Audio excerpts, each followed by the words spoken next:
মক্কার আকাশ তখন গভীর নীরবতায় ঢাকা। চারদিকে অদ্ভুত এক স্তব্ধতা, যেন সময় নিজেই থেমে আছে। এই সময়টি ছিল নবী মুহাম্মদ সাল্লাল্লাহু আলাইহি ওয়াসাল্লামের জীবনের সবচেয়ে কঠিন সময়। প্রিয় স্ত্রী খাদিজা রাদিয়াল্লাহু আনহা নেই, চাচা আবু তালিবও নেই। মানুষের সমর্থন হারিয়ে তিনি তখন একা, ক্লান্ত, ব্যথিত। ঠিক তখনই আল্লাহ তার প্রিয় বান্দার জন্য এক বিশেষ রাত নির্ধারণ করলেন। এই রাত ছিল সান্ত্বনার রাত, সম্মানের রাত, আর ইতিহাস বদলে দেওয়ার রাত। সেই রাতে নবী মুহাম্মদ সাল্লাল্লাহু আলাইহি ওয়াসাল্লামকে মক্কা থেকে বাইতুল মুকাদ্দাস পর্যন্ত নিয়ে যাওয়া হলো। এই যাত্রা ছিল সাধারণ কোনো ভ্রমণ নয়, এটি ছিল আল্লাহ পক্ষ থেকে বিশেষ আয়োজন। নবীজি সাল্লাল্লাহু আলাইহি ওয়াসাল্লামের সামনে হাজির করা হলো এক বিস্ময়কর বাহন। এর নাম বুরাক। এটি গাধার চেয়ে বড় ছিল, খচ্চরের চেয়ে ছোট। এর গতি ছিল চোখের পলকের মতো।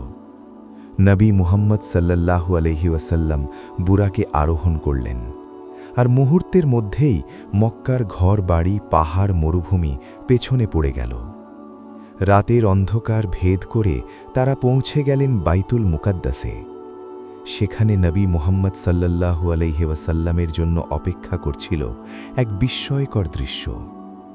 পৃথিবীর শুরু থেকে যত নবী এসেছেন তারা সবাই সেখানে উপস্থিত ছিলেন। আদম থেকে শুরু করে নূহ, ইব্রাহিম, মুসা, ঈসা, সবাই। নবী মুহাম্মদ সাল্লাল্লাহু আলাইহি ওয়াসাল্লাম তাদের সামনে দাঁড়ালেন, আর সেই মুহূর্তে তাকেই ইমাম করা হলো। তিনি সবাইকে নিয়ে নামাজ পড়ালেন। এটি ছিল এক নীরব ঘোষণা, এই উম্মতের নবী সব নবীর নেতা। এরপর শুরু হলো আরও বিস্ময়কর যাত্রা, আসমানের দিকে যাত্রা। প্রথম আসমানে পৌঁছলেন তিনি। সেখানে দেখলেন মানবজাতির পিতা আদম আলাইহিসসালামকে। আদম আলাইহিসসালাম নবী মুহাম্মদ সাল্লাল্লাহু আলাইহি ওয়াসাল্লামকে স্বাগত জানালেন। ডান দিকে তাকিয়ে তিনি হাসছিলেন, বাম দিকে তাকিয়ে কাঁদছিলেন। ডানে ছিল সেই সন্তানরা যারা ঈমান নিয়ে দুনিয়া ছেড়েছে, বামে ছিল তারা যারা অবাধ্য হয়ে হারিয়ে গেছে। এরপর দ্বিতীয় আসমান। সেখানে ছিলেন ঈসা আলাইহিসসালাম এবং ইয়াহইয়া আলাইহিসসালাম। তারা নবী মুহাম্মদ সাল্লাল্লাহু আলাইহি ওয়াসাল্লামকে ভাই বলে সম্ভাষণ করলেন। তৃতীয় আসমানে দেখা হলো ইউসুফ আলাইহিসসালামের সঙ্গে। তার চেহারায় ছিল অদ্ভুত এক সৌন্দর্য। চতুর্থ আসমানে ছিলেন ইদ্রিস আলাইহিসসালাম, যাকে আল্লাহ বিশেষ মর্যাদা দিয়েছিলেন। পঞ্চম আসমানে হারুন আলাইহিসসালাম। তিনি ছিলেন নরম মনের, দয়ালু। ষষ্ঠ আসমানে মুসা আলাইহিসসালাম। নবী মুহাম্মদ সাল্লাল্লাহু আলাইহি ওয়াসাল্লামকে দেখে তিনি কেঁদে ফেললেন, কারণ তিনি জানতেন এই নবীর উম্মত সংখ্যায় হবে অনেক বেশি। এরপর এলো সপ্তম আসমান। সেখানে ছিলেন ইব্রাহিম আলাইহিসসালাম। তিনি এক ঘরের পাশে হেলান দিয়েছিলেন। এই ঘরটি ছিল এমন এক ঘর যেখানে প্রতিদিন অগণিত ফেরেশতা ইবাদত করে। ইব্রাহিম আলাইহিসসালাম নবী মুহাম্মদ সাল্লাল্লাহু আলাইহি ওয়াসাল্লামকে স্বাগত জানালেন সন্তানের মতো ভালোবাসায়। এরপর নবী মুহাম্মদ সাল্লাল্লাহু আলাইহি ওয়াসাল্লাম পৌঁছলেন সৃষ্টির শেষ সীমানায়। এই জায়গার নাম সিদরাতুল মুনতাহা। এরপর কোনো ফেরেশতাও এগোতে পারে না। এখানে এসে জিব্রাইল থেমে গেলেন। নবী মুহাম্মদ সাল্লাল্লাহু আলাইহি ওয়াসাল্লাম এগিয়ে গেলেন একাই, এমন এক জায়গায় যেখানে ভাষা নেই, সময় নেই, দিক নেই।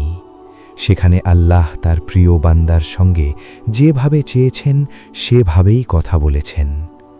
এই মহিমাময় মুহূর্তে আল্লাহ উপহার দিলেন নামাজ। প্রথমে দিনে ও রাতে 50 ওয়াক্ত। ফেরার পথে মুসা আলাইহিসসালাম নবী মুহাম্মদ সাল্লাল্লাহু আলাইহি ওয়াসাল্লামকে বললেন, আপনার উম্মতের জন্য এটা কঠিন হবে। নবীজি ফিরে গেলেন, আল্লাহ কমালেন। এভাবে কয়েকবার। শেষে হলো 5 ওয়াক্ত। কিন্তু আল্লাহ বললেন, এই 5 ওয়াক্তের সওয়াব 50 ওয়াক্তের সমান। এরপর নবী মুহাম্মদ সাল্লাল্লাহু আলাইহি ওয়াসাল্লাম আবার পৃথিবীতে ফিরে এলেন। সবকিছু আগের মতোই ছিল। রাত শেষ হয়নি। সকালে তিনি ঘটনাটি বললেন। মানুষ হাসল, উপহাস করল, কিন্তু একজন মানুষ এক মুহূর্ত সন্দেহ করলেন না। তিনি ছিলেন আবু বকর। তিনি বললেন, যদি মুহাম্মদ বলে থাকেন তবে তা সত্য। সেই দিন থেকেই তিনি হলেন সিদ্দিক। এই ছিল মেরাজের রাত। এই রাত আমাদের শেখায়, নামাজ শুধু দায়িত্ব নয়, নামাজ হল আল্লাহর সঙ্গে সাক্ষাতের পথ। আমরা আসমানে উঠতে পারি না, কিন্তু সেজদায় নামলে আমরা তার কাছাকাছি পৌঁছে যাই। এই ছিল মেরাজের পূর্ণ গল্প।